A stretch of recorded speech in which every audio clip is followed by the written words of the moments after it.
Et si on revisitait un grand classique italien? Aujourd'hui, on oublie la tomate mozza en tranches et on la transforme en une verrine pleine de saveurs et de fraîcheur. Je vous montre. Première étape, on prend un récipient d'eau froide et on y met 3 feuilles de gélatine. Deuxième étape, dans une casserole, on met notre crème liquide, notre mozzarella et des feuilles de basilic fraîches. Une fois que la mozzarella est bien fondue, on retire les feuilles de basilic, on rajoute nos feuilles de gélatine, on mélange bien et on passe la crème au chinois. Je réserve, j'émince des tomates séchées que je dispose au fond des verrines. Je verse ma panna cotta et ça part au frais au moins pendant 1h30.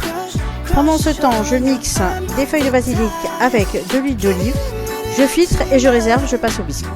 Alors, dans un récipient, je mets mes blancs d'œufs, la farine, le beurre fondu et le sel. Je mélange et je rajoute mon jus de basilic.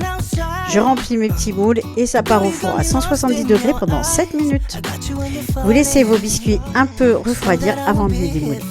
Et maintenant, on passe à nos chips de feuilles de basilic et de pancetta.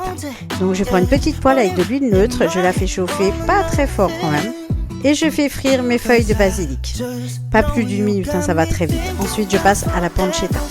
Pareil, une fois frites, je les retire, je les mets sur un papier absorbant et je réserve. Bon bah là facile, on prend nos petites tomates cerises, on les tranche, on les coupe, un peu d'huile d'olive, on passe au dressage. On sort notre panna cotta du réfrigérateur, on y met un petit coulis de tomates dessus, notre petite salade de tomates fraîches, nos biscuits au basilic et nos chips de pancetta et de basilic. Bon, bah il vous reste plus qu'à plonger votre cuillère et vous laisser surprendre. Et comme d'habitude, je vous attends dans les commentaires si vous avez des questions. Bisous à tous. 'Cause I just know you got me